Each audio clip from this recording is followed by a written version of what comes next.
건강검진을 하다가 우연히 발견되는 경우들도 있게 됩니다. 실명에 이를 가능성도 있는 질환이 입니다. 이 유전자가 원인인 경우가 우리나라에는 굉장히 드뭅니다. 안녕하십니까. 저는 삼성서울병원 안과에서 망막 분야의 진료와 연구를 하고 있는 김상진입니다.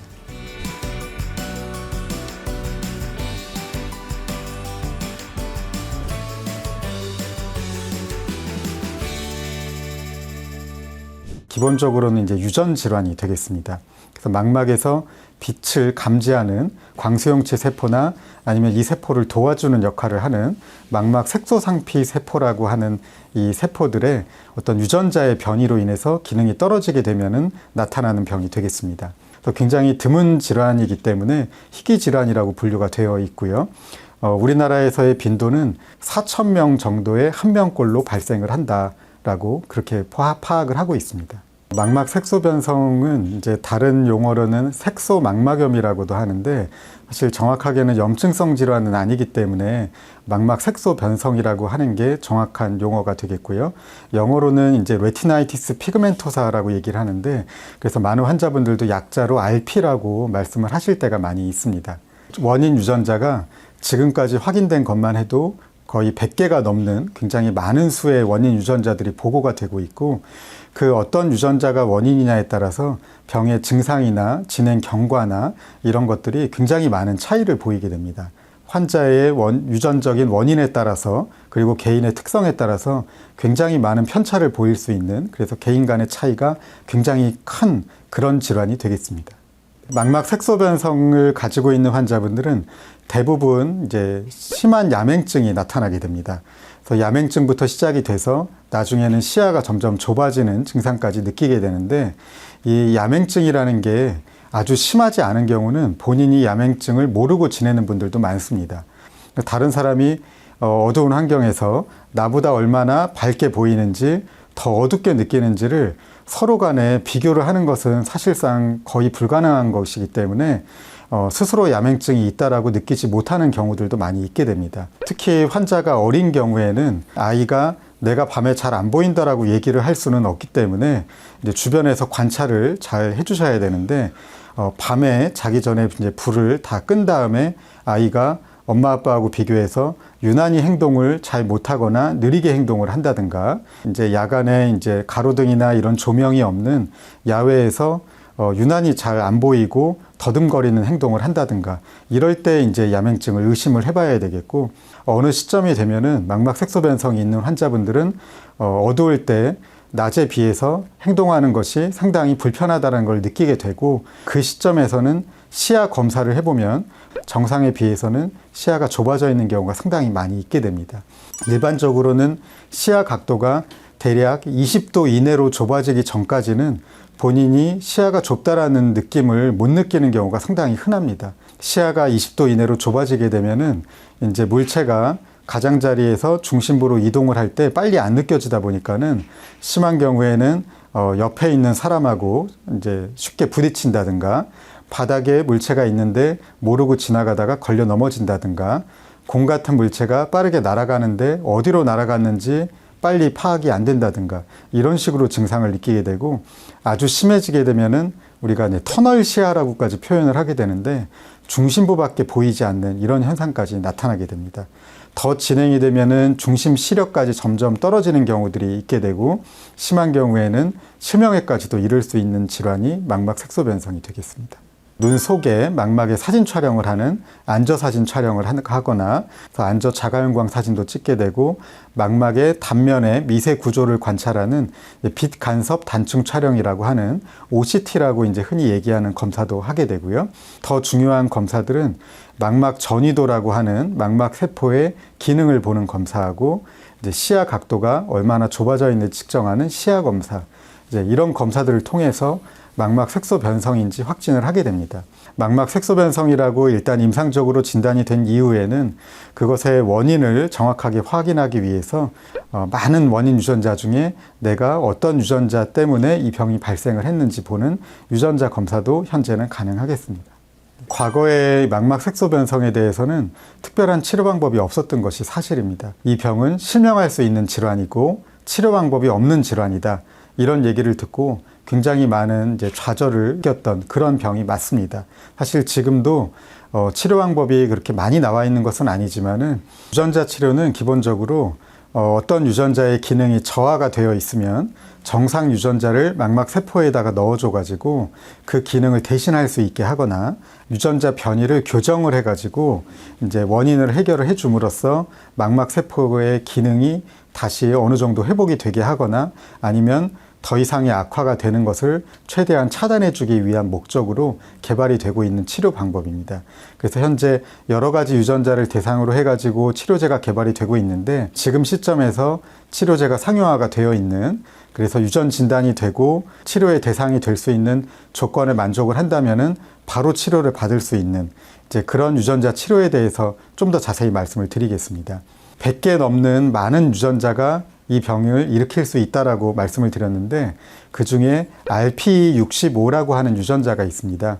100% 다 그런 것은 아니고 대부분의 환자가 어렸을 때부터 영유아기부터 심한 야맹증을 보이기 때문에 우리 아이가 밤에 잘 못 보는구나 라는 것을 발견할 수 있는 경우가 대부분입니다. 그리고 어렸을 때부터 안구진탕, 안진이라고 얘기하는 증상이 있는데 눈떨림 증상이 나타나는 경우도 상당히 흔하고 사시가 있어서 어렸을 때 사시 수술을 받는 경우들도 상당히 있게 됩니다. 어렸을 때부터 시력이 한 0.2 정도 나온다든가 이렇게 0.5 미만인 경우가 상당히 많습니다. 더 안경으로 교정을 하더라도 1.0까지는 안 나오고 0.5나 그거보다 안 좋은 경우가 대부분이라는 뜻이고요.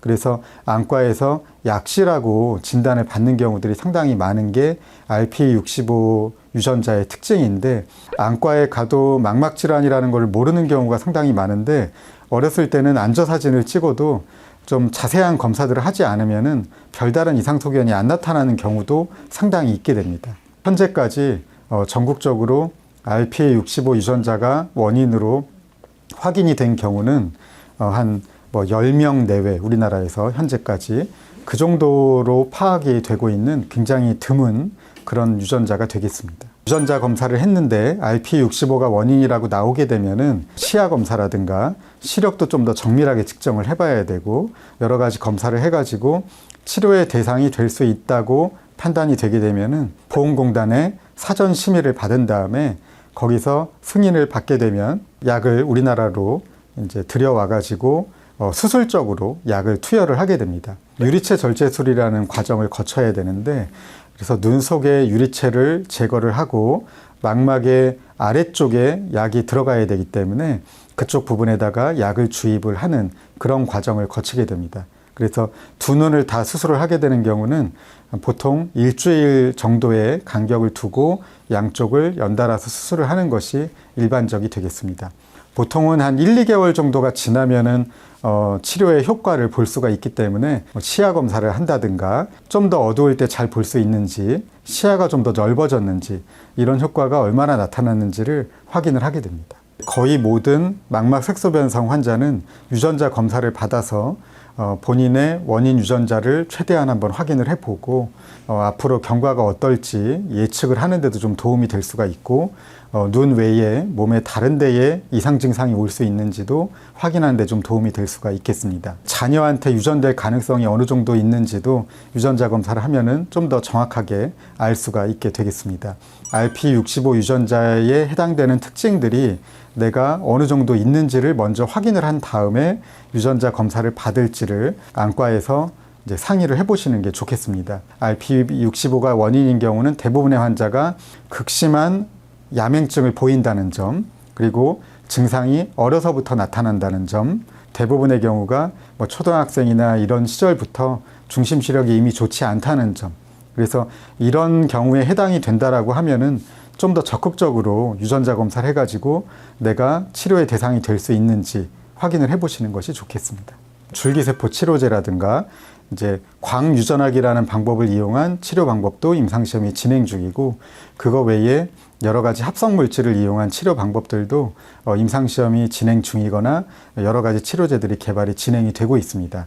현재로서는 이제 병의 진행을 조금 느리게 할 수 있는 가능성이 있는 이제 그런 성분들이 루테인이라든가 오메가3 중에 DHA 성분이라든가 이런 성분들이 있기 때문에 그런 약들을 좀 복용을 하면서 햇빛이나 자외선을 최대한 차단하는 것이 필요하겠고요.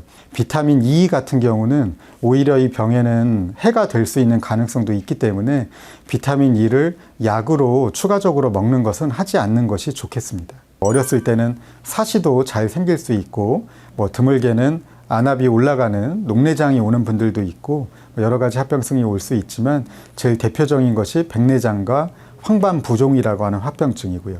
백내장은 보통은 이제 연세가 좀 있으신 어르신분들한테 생기는 건데 망막 색소 변성이 있으신 분들은 빠르면 20대, 30대에도 상당히 심하게 나타나서 중심 시력을 떨어뜨리는 요인이 될 수가 있습니다. 예전에는 시야만 조금 좁았었는데 최근 들어서 중심 시력도 빠르게 떨어지는 것 같다라고 했을 때 혹시 백내장이 생겨 있는 것은 아닌지, 그래서 백내장 수술을 하면은 시력이 좀 좋아질 수 있지 않는지를 안과에서 한번 확인을 해보시는 것이 좋겠습니다. 황반 부종이 있는 경우도 역시 시야 협착과 별개로 중심 시력을 떨어뜨리는 요인이 될 수가 있어서 황반 부종을 좀 호전시키기 위해서 안약을 치료를 해본다든가 아니면 이제 심한 경우는 눈 속에 안구내로 주사 치료를 하는 경우도 있기 때문에 이런 치료를 하는 것이 도움이 될 수 있는지 한번 확인을 해보시는 것이 좋겠습니다.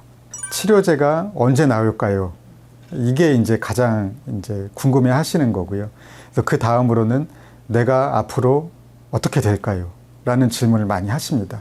내가 지금 증상이 이 정도인데 얼마나 빠른 속도로 시야가 좁아질지, 정말 실명에 이르게 될 가능성이 있는 것인지, 그리고 만약에 실명에 이른다면 그게 얼마나 빨리 생길 수 있는 일인지, 몇 년 정도 후에 얼마나 불편해질 수 있는 것인지, 이런 앞으로의 예후에 대해서, 경과에 대해서 질문을 하시는 분들이 굉장히 많습니다. 치료제가 아직까지 개발이 많이 안 되어 있다는 것은 이미 많은 환자분들이 알고 계시는 경우가 많습니다.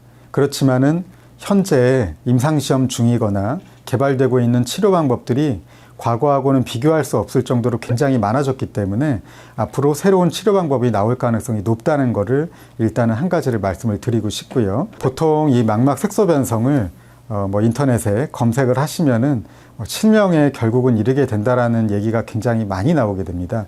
실제로는 시야 각도가 아주 좁아지거나 시력이 어느 정도 선 이하로 좁아지게 되면은 대부분의 나라에서는 법적 실명으로 정의를 하게 됩니다. 여러 연구에서 실명이 되는 빈도를 보고를 하고 있지만은 대부분 불빛도 못 보는 전체 실명이 완전 된 것이 아니라 법적 실명에 해당하는 경우의 빈도를 보고를 하고 있기 때문에 이 병을 가지고 있는 분들이 모두가 다 실명이 되는 것은 아니고 시야가 많이 좁고 중심 시력이 떨어져 있더라도 혼자 독립적인 그런 생활을 할 수 있는 경우가 상당히 많이 있게 됩니다.